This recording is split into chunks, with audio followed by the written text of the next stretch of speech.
پہنچے۔ وہاں پہنچنے کے بعد بنی اسرائیل نے کہا اے موسیٰ ہمیں کتاب چاہیے، قانون کی کتاب چاہیے، ہمیں 450 سال غلامی کی نجات کے بعد اب موقع ملا ہے، ہمیں کتاب چاہیے، اس کتاب کے مطابق زندگی گزاریں گے۔ اللہ پاک نے موسیٰ علیہ السلام سے عرض کی اللہ میری قوم کتاب مانگتی ہے۔ اللہ پاک نے فرمایا کوئی بڑی گال نہیں، کوئی لمبا چوڑا مسئلہ نہیں، آ جاؤ کوہ طور پہ، تمہیں کتاب دے دیں گے۔ موسیٰ علیہ السلام کوہ طور پہ گئے۔ کوہ طور مقدس جگہ ہے، آج بھی مقدس ہے، اس وقت بھی مقدس تھی، مگر ظلم در ظلم یہ ہے، ستم در ستم یہ ہے، پریشانی یہ ہے۔ وہ مقدس جگہ آج یہود کے قبضے میں ہے، جہاں کسی محمدی کو جانے کی اجازت نہیں ہے، وہاں کسی محمدی کو پھٹکنے کی اجازت نہیں ہے، وہ ان کے قبضے میں ہے، وہ اس جگہ پہ جاتے ہیں۔ بہرحال کوہ طور پہ آ جانا، ہم تمہیں کتاب دیں گے۔ موسیٰ علیہ السلام نے اپنے بھائی ہارون سے فرمایا تم یہاں ٹھہر جاؤ، میرے بات میرا قوم کا خیال رکھنا، ان کو کفر و شرک میں نہ جانے دینا، میں اللہ سے کتاب لے کے آتا ہوں۔ موسیٰ علیہ السلام نے کوہ طور پہ جا کے اعتکاف کیا۔ وَوَعَدْنَا مُوسَىٰ 30 لَيْلَةً وَوَعَدْنَا مُوسَىٰ 30 لَيْلَةً 10 دن کا اعتکاف کرو، 30 دن کا اعتکاف کرو۔ اعتکاف کیا، روزہ رکھا، روزہ رکھنے کے بعد جب اعتکاف 30 دن کا پورا ہو گیا، موسیٰ علیہ السلام بڑی خوشی کے ساتھ اعتکاف سے نکل کر رب کی جناب میں حاضر ہوئے۔ اللہ مجھے کتاب دیں گے۔ جب وقت آیا اللہ کی جناب میں پہنچنے کا، موسیٰ علیہ السلام نے ایک قریبی شاخ اٹھائی، ایک شاخ اٹھائی، جنگل کی بوٹی لی، اس کے مسواک بنائے اور خوشبودار تھی، اس سے مسواک کر لی، پھر اللہ کے دربار میں پہنچے۔ اللہ پاک نے فرمایا اے موسیٰ یہ کیا کیا ہے، آپ نے یہ مسواک کیوں کی ہے؟ موسیٰ علیہ السلام عرض کرنے لگے ربا آپ سے ہم کلام ہونا تھا، آپ سے گفتگو کرنی تھی، تو چونکہ 30 دن معدہ خالی رہا ہے تو اس کی وجہ سے اسمیل اٹھنے لگی ہے، کہیں میں نے ایسا کہا آپ کے میری اس منہ کی اسمیل آپ کو بری نہ لگے۔ اللہ پاک نے فرمایا موسیٰ روزے دار کی اسمیل جو منہ سے اٹھتی ہے ہمیں مشک و عنبر سے زیادہ لگتی ہے، لہٰذا اب ایسا کرو 10 دن کا اعتکاف اور کرو۔ وَأَتْمَمْنَاهَا بِعَشْرٍ فَتَمَّ مِيقَاتُ رَبِّهِ 40 لَيْلَةً۔ قرآن زندہ کتاب ہے، قرآن کہہ رہا ہے 10 دن کا اعتکاف اور کروایا، اس 40 دن کا اعتکاف ہو گیا۔ 40 دن کے اعتکاف کے بعد یہ لو کتاب کر کے یہ لو کتاب اور لے جاؤ۔ جب موسیٰ علیہ السلام کتاب لے کر آئے، کتاب کا نام کیا ہے؟ یاد ہی نہیں رہا مجھے، اب 20 منٹ گزر گئے کتاب کا تعارف کرواتے، ابھی تک آپ کو پتہ نہیں کون سی کتاب کا نام کیا ہے؟ کتاب کا نام کیا ہے؟ کیا نام ہے؟ تورات۔ تورات کو عبرانی زبان میں نازل کیا اور موسیٰ علیہ السلام کے پاس آئی، تختیوں کی صورت میں لکھی ہوئی تھی۔ موسیٰ علیہ السلام کو تختیاں دے دی، یہ لو اس کے مطابق زندگی گزارو۔ موسیٰ علیہ السلام کو تختیوں پر مشتمل کتابیں لے کر آگے اب اپنی قوم کے پاس آیا۔ قوم تو بری حالت میں تھی، وہ تو کفر میں مبتلا ہو گئی، واقعہ نہیں بتاؤں گا سارا، وہ تو کفر میں مبتلا ہو گئی۔ وَنَبَذَ الْأَلْوَاحَ، موسیٰ علیہ السلام نے غصے میں تختیاں ایک طرف رکھ دی، ایک طرف پھینک دی، اپنے بھائی کو پکڑ لیا۔ میں نے تو تمہیں سمجھایا تھا، اپنے بعد خلیفہ اور نائب اور جانشین بنایا تھا، ان کے بھائی نے معذرت کی، یہ مجھے قتل کرنے لگے تھے، یہ میری بات نہیں مان رہے تھے، میں نے تو سمجھایا مگر یہ نہ سمجھے۔ حضرت موسیٰ علیہ السلام نے اللہ کی جناب میں معافی مانگی۔ بہرحال یہ پہلی کتاب آئی جس کو تورات کہتے ہیں۔ موسیٰ علیہ السلام نے اسی کتاب کا پرچار کیا، ان کے بھائی ہارون علیہ السلام نے اسی کتاب کا پرچار کیا، ان کے بعد یوشع علیہ السلام نے اسی کتاب کا پرچار کیا، یسع علیہ السلام نے اسی کتاب کی تبلیغ کی، اور دیگر انبیاء سینکڑوں انبیاء نے اسی کتاب کے پرچار کرتے رہے۔ چلتے چلاتے ایک زمانہ آیا حضرت داؤد علیہ السلام کا، جو موسیٰ علیہ السلام کے لشکر کے ایک سپاہی تھے، اور طالوت اور جالوت کا تذکرہ قرآن شریف میں موجود ہے۔ طالوت علیہ السلام کے لشکر کا ایک سپاہی ہے حضرت داؤد، اور داؤد علیہ السلام کے 4 بیٹے، ان کو آگے جو ہے نا بھائی 19 بیٹے داؤد علیہ السلام کے۔ داؤد علیہ السلام کا زمانہ آیا، جب داؤد علیہ السلام کا زمانہ آیا اللہ نے چاہا اب دوسری کتاب بھی نازل ہو۔ دوسری کتاب کا نام ہے زبور۔ دوسری کتاب کا نام کیا ہے؟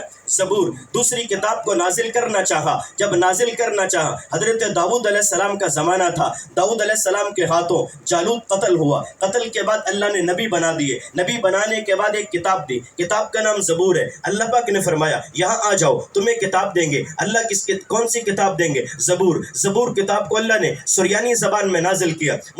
حضرت داؤد علیہ السلام لے کر آگے، جب داؤد علیہ السلام پڑھتے تھے اللہ نے وہ لحن دیا، اللہ نے وہ خوبصورتی دی تھی، اللہ نے آواز کے اندر وہ جوش اور خروش، وہ آواز کے اندر سحر تھی، سحر والی آواز تھی، ایسی آواز تھی کہ جنات پہ رک جایا کرتے تھے، پرندے بھی رک جایا کرتے تھے، جنات قطار بنا کر حضرت داؤد علیہ السلام کے ساتھ پڑھا کرتے تھے، حتیٰ کہ قرآن نے یہاں تک کہہ دیا یا جبال اوبی معہ والطیر وَأَلَنَّا لَهُ الْحَدِيدَ، پرندے بھی پڑھ رہے اور پہاڑ بھی پڑھ رہے داؤد علیہ السلام کے ساتھ۔ پھر داؤد علیہ السلام کے دنیا سے جانے کا وقت ہوا، ان کے بیٹے ہیں جن کو قرآن نے ہائی لائٹ کیا، ان کو سلیمان کہا، وَوَرِثَ سُلَيْمَانُ دَاوُودَ، ہم نے سلیمان کا وارث داؤد علیہ السلام کو بنایا۔ یہاں پر وراثت سے مراد علمی وراثت ہے۔ بھائیو یاد رکھنا، کوئی بھی نبی ہو، نبی کا مالی وراثت جاری نہیں ہوتی۔ بابا کے مرنے کے بعد جتنا ترکہ ہو اس ترکے کو مالی وراثت کہتے ہیں۔ انبیاء کی مالی وراثت جاری نہیں ہوتی۔ انبیاء کی وراثت صرف علم ہوتا ہے۔ انبیاء کی وراثت صرف وحی کے قانون اور وحی کی تعلیمات ہوا کرتی ہیں۔ حضرت سلیمان علیہ السلام کو وارث بنا دیا گیا۔ سلیمان علیہ السلام دنیا سے گئے تو ان کی تعلیمات مٹ گئیں۔ اب اللہ نے چاہا ایک تیسری کتاب کو بھی نازل کر دوں۔ تیسری کتاب کا نام انجیل ہے۔ تیسری کتاب کا نام انجیل ہے۔ تیسری کتاب کا نام انجیل ہے۔ ایک عورت ہے، اس عورت کا نام مریم ہے۔ اس عورت کا نام مریم ہے جس کے نام سے اللہ نے قرآن میں سورت نازل کر دی۔ اس عورت کی عمر، جس عورت کے باپ کا نام عمران ہے، ماں کا نام حنہ ہے، اور باپ مسجد اقصیٰ کا امام ہے اور وقت کے اولیاء کا امام ہے، اور ماں بھی جو ہے نا بھائی، وہ ماں بھی بڑے اونچے درجے کی عورت ہے۔ انہوں نے نظر مانی، اللہ ہمیں اولاد دے گا، اس کو تیرے دین کے لیے وقف کریں گے۔ حضرت مریم نے جب نظر مانی تھی تو مریم علیہ السلام جب حضرت حنہ نے نظر مانی تھی تو ان کے میاں حضرت عمران اس وقت زندہ تھے، پھر وہ انتقال کر گئے۔ ان کے بعد ایک بیٹی پیدا ہوئی۔ جب وہ بیٹی پیدا ہوئی، مریم نے اللہ کی جناب میں عرض کی، اے اللہ میں نے تو نظر یہ مانی تھی کہ بیٹا عطا کر، آپ نے بیٹی دی ہے، اب میں کیا کروں؟ لیکن میں اپنی نظر پر قائم ہوں۔ اس عورت کو مسجد اقصیٰ میں لے گئے۔ مسجد اقصیٰ میں محراب کے اندر ایک حجرہ تھا، اس حجرے کے اندر حضرت زکریا علیہ السلام رہتے تھے۔ زکریا علیہ السلام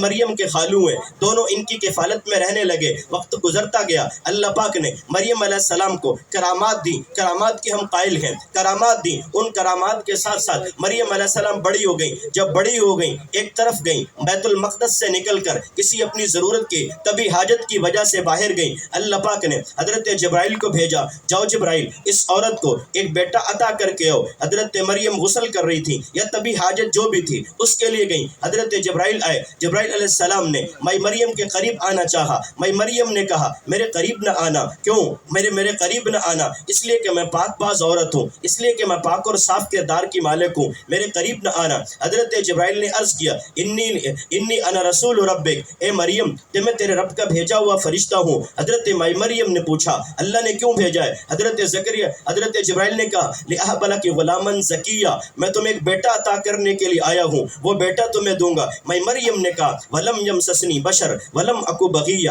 بیٹا تو پیدا ہوتا ہے میاں اور بیوی کا ملاپ ہو، یخرج من بین الصلب والترائب، ایک نطفہ باپ کی پشت سے چلتا ہے، ماں کے سینے سے اترتا ہے، ماں کے رحم میں قرار پکڑ جاتا ہے۔ آج کی میڈیکل سائنس یہ کہتی ہے اس نطفے کے اندر دو طرح کے جرثومے ہیں، ایک کو وائی کروموسوم کہتے ہیں، ایک کو ایس کروموسوم کہتے ہیں۔ ایک سے بیٹا پیدا ہوتا ہے، ایک سے بیٹی پیدا ہوتی ہے۔ تو اس نے کہا ولم یمسسنی بشر ولم اکو بغیہ، مجھے تو آج تک کسی نے ہاتھ نہیں لگایا، مجھے کسی نے آج تک چھوا نہیں ہے، مجھے اولاد کیسے پیدا ہوگی؟ حضرت جبرائیل نے عرض کی کذالک، اللہ سارے قانون توڑ کر اولاد دیں گے۔ حضرت مریم کے گریبان میں زور سے پھونک ماری، ایک روایت میں آتا ہے کہ بازو پکڑا، دوسری روایت میں گریبان میں۔ حضرت عیسیٰ علیہ السلام پیٹ میں آ گئے۔ جب پیٹ میں آ گئے 9 ماہ گزر گئے۔ 9 ماہ گزرنے کے بعد ایک بچہ پیدا ہوا جس کا نام اللہ نے رکھا، عیسیٰ ابن مریم کے نام سے وہ مشہور ہوا اور قرآن پاک میں جا بجا موجود ہے۔ مریم کے ہاں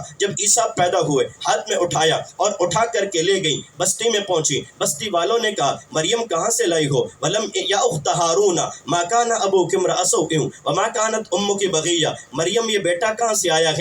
تیرے ابا بڑے اچھے تھے، تیرے خاندان بڑا